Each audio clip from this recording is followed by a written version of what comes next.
বন্ধুরা, কষ্টের কথা কি বলবো। এত কষ্ট করে গাছ রোপণ করেছি, 1 বছর হয়েছে, আর সেই গাছে নাকি ফুল আসছে, ফল আসার কোনো নাম নেই। আমি এতগুলো গাছ লাগিয়েছি এত কষ্ট করে।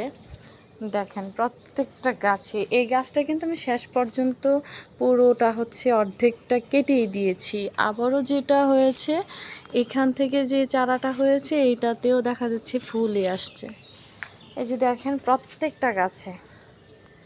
বন্ধুরা, কোনো সলিউশন থাকলে বলবেন, আমার খুব কষ্ট লাগছে।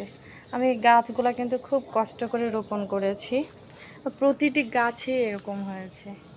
আর খুব কষ্ট লাগছে, এতগুলো গাছ সবগুলাতেই ফুল চলে এসেছে, ফল আসার কোনো নাম নেই। তো প্রতিটি গাছের জন্য আমি কি করতে পারি, আপনারা যারা জানেন, ভালো জানেন গাছ বিষয়ে, তারা কিন্তু প্লিজ আমাকে একটু সলিউশন দিয়ে যাবেন। তো সবাই ভালো থাকবেন। আল্লাহ হাফিজ।